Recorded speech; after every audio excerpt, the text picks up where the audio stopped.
Assalamualaikum warahmatullahi wabarakatuh. Nama saya Muhammad Akmal Jamaldin Tanjung. Saya dari kelas 10 IPS 1 dengan nomor absensi 17. Saya akan menjelaskan terkait pembagian masa praaksara berdasarkan arkeologi. Masa praaksara berdasarkan arkeologi. Masa praaksara adalah masa di mana manusia belum mengenal tulisan. Masa praaksara berdasarkan arkeologi dibagi menjadi 5, yaitu Paleolitikum, Mesolitikum, Neolitikum, Megalitikum, dan Perundagian. Namun pada kesempatan kali ini saya hanya akan menjelaskan 4 masa praaksara, terkecuali masa Perundagian atau zaman logam.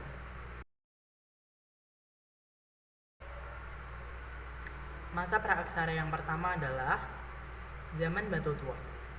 Zaman Batu Tua disebut juga dengan Paleolitikum atau masa berburu dan meramu. Pada zaman ini, kehidupan manusia masih sangat tergantung pada alam dan berpindah-pindah atau nomaden. Makanan didapat dari sumber makanan yang ada di sekitar tempat tinggal. Tempat tinggal manusia pada masa tersebut biasanya dekat dengan sumber air yang berpohon banyak dan berelief datar. Alat-alat yang digunakan masih sangat sederhana bentuknya dan terbuat dari batu atau tulang. Hasil kebudayaan pada masa tersebut adalah berupa alat dari batu yang masih kasar, dengan cara hidup nomaden atau berpindah-pindah, dan melakukan food gathering atau berburu dan meramu makanan.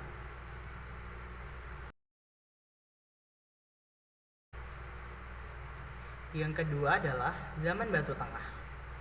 Zaman Batu Tengah disebut juga dengan Mesolitikum atau masa berburu dan meramu tingkat lanjutan. Pada zaman ini, manusia hidup di gua-gua dan masih berpindah-pindah. Makanan didapat dengan cara berburu hewan-hewan liar dan buah-buahan dari pepohonan yang ada di dalam hutan. Manusia masih menggunakan alat-alat terbatas yang terbuat dari batu dan tulang dengan bentuk yang lebih baik. Sumber daya alam masih mampu memenuhi kebutuhan hidup manusia. Pada masa ini, hasil kebudayaannya adalah berupa alat dari batu yang masih kasar dengan cara hidup semi-nomaden dan melakukan food gathering tingkat lanjut. Manusia pendukung pada masa ini adalah bangsa Melanosoide. Yang ketiga adalah zaman Batu Baru. Zaman Batu Baru disebut juga dengan zaman Neolitikum atau masa bercocok tanam. Pada zaman ini, manusia mulai mengenal bercocok tanam dengan cara berladang, dan mereka tinggal sekaligus menetap di dekat ladang-ladang yang telah mereka buat. Mereka membabat hutan dengan sistem ladang berpindah. Setelah berkali-kali panen, kesuburan tanah di tempat mereka akan berkurang, dan saat itu mereka akan berpindah dan membuka ladang di tempat yang baru dengan tanah yang masih subur. Pada masa ini, manusia mulai memelihara hewan ternak dan hidup dalam kelompok, serta mulai mengenal kepemimpinan secara terbatas. Peralatan yang digunakan pada masa ini masih terbuat dari batu yang sudah diasah halus dan bentuknya lebih baik dari zaman-zaman yang sebelumnya.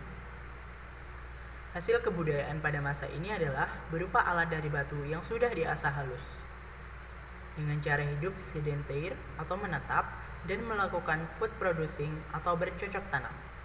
Manusia pendukung pada masa ini adalah manusia Proto-Melayu atau Melayu tua. Dan zaman yang terakhir adalah zaman Megalitikum. Zaman Megalitikum berasal dari kata mega yang berarti besar dan litos yang berarti batu. Zaman Megalitikum merupakan zaman di mana masyarakat mulai membangun bangunan atau monumen yang terbuat dari batu.